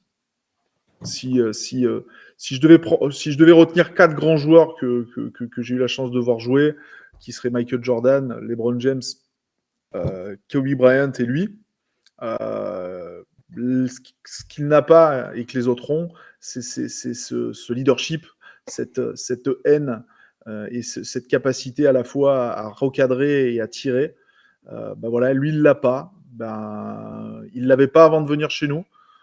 Donc, est-ce que je peux lui reprocher de ne pas nous l'avoir donné? Je ne pense pas. Il a fait ce qu'il a pu. Maintenant, ça restera un échec Ouais. parce qu'aller le chercher nous a coûté beaucoup sentimentalement. Qu'on y a cru parce qu'on aura eu quand même la chance à Phoenix d'avoir eu un joueur de ce calibre. Et je pense qu'il en est très peu passé de ce calibre-là, voire pas du tout à Phoenix. On fera ce bilan-là dans quelques années quand on aura pu bien déterminer la place de Kevin Durant dans l'histoire de la NBA. Maintenant, voilà, c'est une page qui va se tourner et à nous de bien exploiter à son départ, bien exploiter ce que l'on pourra en tirer. Eh oui, sacré KD qui va sûrement partir, on ne sait pas où. Bon, il y a des probabilités quand même, mais on verra suivant comment les playoffs se déroulent. En tout cas, si jamais tu pars, écoute, merci pour les services rendus. Puis ça a Oui. quand même été un plaisir. Au-delà du trade, juste je parle du joueur intrinsèquement, quand même, avoir Kevin Durant qui porte le maillot des Suns, c'est quand même un truc exceptionnel. Dernier joueur, messieurs, on va parler un petit peu de Devin Booker, de sa saison, qui est notre franchise player. Leader ou pas leader, c'est notre franchise player. Une saison, moi, que je qualifierais de mitigée, parce qu'elle est à la fois historique et décevante. Je sais pas ce que vous voyez ce que je veux dire. J'ai l'impression qu'il a voulu faire un petit peu le lien avec tous les joueurs, à essayer de satisfaire tout le monde en essayant de jouer plein de rôles différents, parfois en étant plus en retrait, plus distributeur, parfois étant plus scoreur individualiste. Il a essayé plusieurs choses. Il a eu quelques petits matchs ratés, mais c'est très, très rare. Je pense qu'il n'a pas réussi à trouver sa place dans cette équipe de cette année. Il n'a pas compris le système non plus de Bud. Je pense qu'il était paumé. Il y a aussi l'enchaînement avec les JO. Je pensais que ça lui faire du bien. Peut-être que ça lui a causé un tort aussi. Il n'empêche que c'est officiellement notre meilleur scoreur de l'histoire des CS. Rien que pour ça, j'ai envie de dire merci monsieur et on compte sur toi l'année prochaine, quoi. Voilà. Moi après bon, je suis pas objectif, donc je vais pas en parler beaucoup parce que je suis pas objectif, parce que c'est mon joueur, quoi. C'est mon gars, voilà. Moi je vis pour les Suns parce que je vis pour Booker, donc je suis pas objectif. Toi Thierry, Devin Booker, t'en penses quoi de sa saison? Déçu évidemment, mais est-ce que en même temps on espérait vraiment mieux au lieu de ce qui s'est passé? Je sais tellement pas comment répondre à cette question. C'est très dur à lire, hein. Parce que sportivement, elle est décevante parce qu'il y a de l'irrégularité, que j'ai toujours eu l'impression que c'est lui qui essayait de s'ajuster par rapport aux autres. Donc j'ai du mal. J'ai du mal, son body language. J'ai pas sur le terrain, je l'ai pas reconnu. Je l'ai pas vu en aboyeur alors qu'il avait cette rage. On parlait de la Mamba mentality il y a quelques saisons. Je sais pas. Il a subi sa saison. Ouais, j'ai l'impression qu'il a attrapé un peu la même maladie que Bud. Je l'ai vu résigné, pourtant se donner, parce que sur les derniers matchs, il fait des cartons, il est partout, il est au four et au moulin, KD est pas là, puis il est pas là. Tu sens tu sens qu'il aime la franchise. Il y a des déclarations encore pendant la tempête, comme quoi il se voyait jouer, jouer ici. On a les rumeurs qui annoncent qu'il il va prendre une prolongation cet été. Mais j'ai tellement du mal à le jauger, c'est-à-dire que je lui en veux pas. Ouais, il est devenu meilleur. Je suis content, bien sûr, qu'il soit devenu meilleur scoreur, mais c'est tellement dur que ça soit dans ce mood-là. Lui qui a tellement galéré.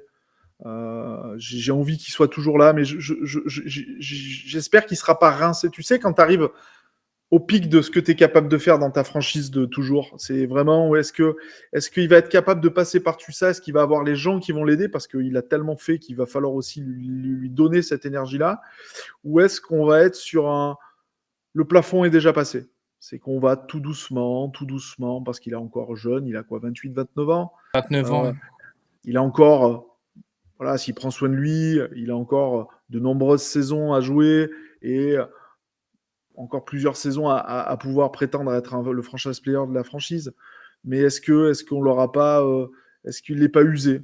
Est-ce qu'il va réussir tu vois, on a vu tellement de joueurs comme ça, tu sais, végéter pendant des saisons, toujours se battre pour leur franchise, mais finalement ne plus avoir cette énergie, ce feu sacré. Je sais pas, écoute, on va voir comment ça va se passer. Est-ce que tout simplement, on peut le dire, Devin Booker pourrait pas devenir le Damian Lillard de Portland? Il peut être le Damian Lillard de Portland au même titre que énormément de grands joueurs qui n'ont pas réussi à gagner cette bague-là. Il y en a eu tellement. De toute façon, s'il la gagne pas, on le rangera dans cette classe-là parce qu'il a il a un tel statut, il est devenu le plus grand joueur de la franchise. Enfin, il le sera certainement par rapport à sa longévité, à ses records. Mais c'est dur parce que je pense que s'il y a vraiment un joueur aujourd'hui qui mériterait de choper une bague parce que au même titre que Lillard aurait mérité, parce que ce qu'ils ont donné, c'est quand même très fort. Mais c'est dur. Et est-ce qu'il va être capable est-ce qu'on va être capable il va être capable de tracter? Est-ce qu'on va prendre les bonnes décisions, le mettre? Est-ce qu'on peut lui donner le même rôle dans une saison? Est-ce qu'on peut arrêter de lui faire les bouches-trous, arrière, meneur?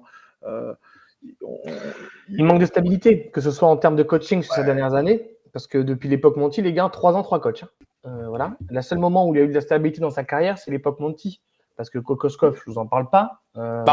En 11 saisons, il a eu 8 coachs différents. Voilà. Et le seul moment où il a eu un coach où il a enchaîné, c'est 3 ans avec Monty. Et on était à 2 matchs d'un titre, les gars. Ouais, après. C'est là aussi il a eu le joueur. Il a été bien entouré. Il a eu Chris Paul. Oui, voilà, on oublie tellement. Chris Paul, on oublie, mais Chris Paul, l'impact de ce gars, c'est bien sûr. Bien sûr, c'est ça qu'il lui faut. Il faut trouver un joueur comme ça, un joueur qui soit pas son mentor, mais qui assume cette partie, qui l'aide à assumer, parce que un joueur ne peut pas tout assumer tout seul. C'est pas à partager possible la aujourd'hui. charge On sur peut les pas épaules, quoi. demander. Bien sûr, et puis il faut quelqu'un qui amène ce que lui n'a pas, il n'aura jamais. Et c'est ça qu'il a besoin. Il a besoin de ces joueurs-là. Chris Paul était son égal. Mm. Il lui faut aujourd'hui un lieutenant, mais trouver le bon mix entre le basket et le leadership. Il faut vraiment trouver ce joueur-là pour qu'il vienne l'aider à passer parce qu'il ne sera jamais, en tout cas, peut-être une reconversion. Des fois, en vieillissant, tu changes un peu le truc, mais je pense pas qu'il soit Star Wire, cet harangueur permanent, en tout cas, Non. pas face à nous, peut-être dans les vestiaires, peut-être dans les trucs.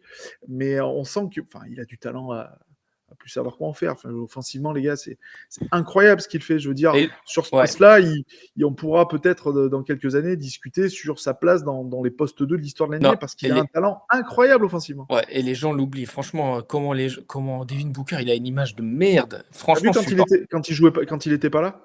Est-ce que tu as vu quand il est pas là ce que ça ouais, voilà, déjà mais même là, en fin de saison, comme là, je confirme ce que tu as dit, Thierry, c'est genre la fin de saison, et pourtant, c'est crado, les Suns, toujours. Mais le talent de Devin Booker, genre, parce qu'on dit le scoreur, mais là, je veux dire, pour moi, il ne faut pas le mettre en meneur, hein, non, c'est sûr, mais aujourd'hui, le talent, la progression qu'il a eu, je veux dire, juste en gestionnaire et même à la passe et tout, je veux dire, moi, je suis désolé, je reviens, je ne veux pas dire aujourd'hui c'est le meilleur arrière de la ligue, c'est pas ce que je veux dire, mais par contre, en termes de mettre un système et de surtout faire des passes et tout, trouver le joueur, pour moi, c'est le meilleur arrière à ce niveau-là. Je veux dire, Anthony Edwards, à part être un scoreur exceptionnel, je suis désolé, mais il est pas ça s'arrête là. C'est des gars, ils ont des œillères. Devin Booker, comment il a progressé et il progresse encore. On le voit cette année, je crois, il a fait son record en passe de toute façon sur la saison. Ouais. Il a fait son record dans une équipe claquée. On vient de finir 11e. Et je veux dire, faut se rendre compte, c'est-à-dire oui, il lui faut un meilleur. Moi, Devin Booker, il ne m'a pas spécialement déçu parce que je trouve que le talent, il l'a. Quand là, à la fin de saison, on lui a dit, bah mec, c'est vas-y, open bar. Bah, en fait, il l'a fait open bar. Genre, il a montré à tout le monde en fait que c'était un score de ouf. Et là, ça prend fou quand les gens sont en train de dire, ouais, Devin Booker, genre, bof. Et je suis genre, bof, mais vous regardez pas le basketball en fait. Genre, je suis désolé, mais. Ouais, mais c'est plein de choses. C'est parce que l'équipe est pas bonne, les résultats sont pas bons. T'es dans un petit marché, il faut dire la vérité. T'es dans un petit marché, c'est la vérité. Non, mais t'as un Devin Booker qui est aux Lakers, les gars. Non, mais c'est bon, tout le monde est là. Tout ça joue. Mais je te rejoins. De toute façon, c'est un joueur qui, pour moi, a toujours été trop sous-coté. Alors que le mec, il a quand même planté 2 fois 40 en finale NBA. Mais bon, c'est comme ça. Ça a toujours été comme ça avec Devin Booker. En tout cas, moi, je lui souhaite le meilleur pour la suite. Hein. Ouais, et puis il va sûrement rester aux Suns. Et puis il a fait une déclaration fin de saison où il s'en était voulu de ne pas avoir mieux assumé ce rôle de leader. Il avait dit ça en fin de saison en disant je pense que j'ai pas été le leader qu'il aurait fallu cette saison. Et je pense que ça va être une belle pression pour lui parce que autant il a eu KD, des gars, on a beaucoup critiqué KD en disant oui, c'est pas un leader, voilà, leadership. Je pense que là, la franchise, elle veut clairement, Matisse Chbier entre autres, veut clairement lui donner les clés, c'est-à-dire qu'il n'y aura plus Bill, hein, les gars, je pense qu'on est d'accord, je pense que Bill il sera plus là, KD va plus être là, c'est-à-dire que je pense pas qu'il y aura une star qui va rejoindre Booker là, non, ça va être plein de joueurs. Et je pense clairement que là, on va lui dire, bah mec, ça va être toi le boss, quoi. Donc là, c'est toi le boss, on va peut-être pas gagner cette année en tout cas, mais clairement, c'est toi on va construire vraiment autour de toi, vraiment, c'est-à-dire que là, on ne met même pas une star. Cette année, ça va être toi qui va devoir faire un rôle de leader, faire progresser les autres. Et j'aimerais que l'équipe soit mieux construite quand même autour de lui. C'est-à-dire, je veux pas que ça soit n'importe quoi non plus. Mais ouais, je pense qu'il aime la ville, je pense qu'il aime la franchise, je pense qu'il aime les fans. Et je pense, j'ai pas de doute sur le fait qu'il va vouloir aller le plus loin possible avec Phoenix et qu'il va vouloir vraiment donner le meilleur de lui-même. Et j'espère que la franchise et les choix de merde qu'on a fait ces dernières saisons, j'espère qu'on va les rattraper. Parce que je suis d'accord, ce gars-là mérite d'avoir au moins une dernière chance avant la fin de sa carrière de jouer le titre. Et j'aimerais le voir en play-off pour pouvoir se permettre, parce qu'on oublie, je pense que les gens ils ont oublié très vite les play-offs de Devin Booker. Je rappelle que c'est le joueur, c'est le rookie de play-off, c'est lui qui a le record de points mis pour une première expérience en play-off. Alors il est allé en finale, hein, donc ça joue, mais c'est un record. Et combien de fois toute l'année on parle de records, les records. Bah lui il a un record les gars. Donc et il a fait des matchs de fou, il a un talent de fou. Et j'espère que la franchise, par respect aussi envers lui, j'espère qu'elle va lui donner tout ce qu'il faut pour pouvoir nous refaire kiffer et qu'il kiffe aussi, quoi. Bon, les gars, on va terminer rapidement, sauf si vous avez un petit truc à rajouter sur la saison. Une petite note à la saison. quand même. On va la Pourquoi noter sur cette 10? saison sur 10. Allez, faites-nous rêver. On va aller Thierry sur 10, combien? Bah, ça vaut 0. Hein. Ouais, allez, j'ai envie de dire 3. Voilà, Ouais. 3, parce que la déception est trop immense. Moi, je dis 2 parce qu'on a 2 rookies qui nous ont fait kiffer. Moi, j'avais 3 aussi, parce qu'en fait, le gap entre les attentes, ce qu'on paye en termes de salary et le résultat, et le fait que tu n'as plus de draft pick, 3. Allez, c'est quand même 2,5. Dites-nous en commentaire, ouais, parce que là, on vous rappelle que les gars, on est quand même la seule équipe de l'histoire, je dis bien de l'histoire, à ne pas faire de playoff, ne pas faire de play-in, à ne pas pouvoir drafter. Voilà, c'est la première dans l'histoire que ça arrive, ça tombe sur notre gueule. Merci, monsieur Mathis Bien. On est dans les records. Ah bah là, on est dans les records, les gars, je vous le dis, moi. Non, en tout cas, dans les commentaires, n'hésitez pas à nous dire ce que vous avez pensé de la saison, une petite note globale, ce que vous pensez aussi de Devin Booker à l'avenir, comment vous voyez l'avenir. On reviendra dans quelques semaines un petit peu pour parler de la suite. On va attendre un petit peu que la saison se tasse, de reposer un petit peu nos esprits pour pouvoir se projeter sur l'avenir et savoir qu'est-ce qui est faisable ou pas faisable. Peut-être certaines choses vont sortir entre-temps, donc on pourra aussi avancer comme ça. En tout cas, j'espère que cette saison n'a pas été trop compliquée pour vous. Courage, force et honneur à certains que je vois sur les réseaux qui se lèvent encore toutes les nuits et qui sont levés quasiment toutes les nuits pour voir les Suns, mais les gars, mais respect à vous. Nous, on va pas se mentir, on s'est tapé des replays le lendemain matin. Mais en tout cas, ouais, merci de nous avoir accompagnés sur cette première saison. On peut quand même le dire officiellement, puisque maintenant que la saison est terminée, on vous remercie parce que c'était aussi une première saison pour nous. On était un petit peu les rookies sur YouTube. Donc, merci en tout cas de nous avoir suivis. J'espère que vous avez kiffé comme nous, on a kiffé. Messieurs, un petit mot pour la commu avant de se quitter. Thierry, vas-y, commence. Je dirais un petit mot. Clap de fin pour Sunrise sur la première saison. Voilà, on a pris beaucoup de plaisir. Et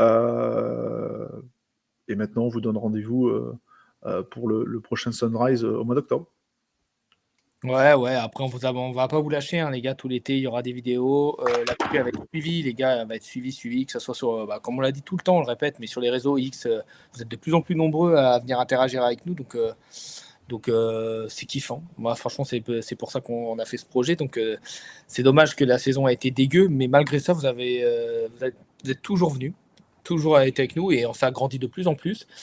Donc, merci beaucoup. Et puis, on se retrouvera de toute façon très vite parce que tout l'été, on va être là, les gars. On va vous sortir des super vidéos. Donc, merci à vous de nous avoir suivis depuis le début de l'année parce que sans vous, ça n'aurait pas été top. De toute façon, c'est grâce à vous que la saison est pas si mal en fin de compte. C'est sûr. Et du coup, on passe aussi petit bisou et merci à Bastien et à Pierre qui nous ont accompagnés cette saison. Bien sûr. On vous remercie vous pour votre soutien et votre fidélité tout au long de la saison. Ça va continuer, comme a dit Mathieu, pas mal de choses qui vont arriver dans l'été sur du rétro, etc. Exactement, l'actu. N'oubliez pas de vous abonner au réseau, surtout X TikTok et Instagram pour le rétro. Nous, on se retrouve dans pas si longtemps que ça, puisqu'on va quand même vous proposer du contenu. N'oubliez pas de vous abonner, de liker la vidéo si elle vous a plu, et surtout de cliquer la petite cloche si vous voulez la notification sur nos prochaines vidéos. Saison 1 de notre cher Sunrise et de notre chaîne Run & Sets terminée. Messieurs, merci, c'était un vrai plaisir. Je vous dis à très vite, mais quand même à l'année prochaine pour une saison peut-être un peu plus pimentée. On vous embrasse très fort et on vous dit bonne continuation à tous. Allez, ciao. À bientôt, bye bye. Ciao.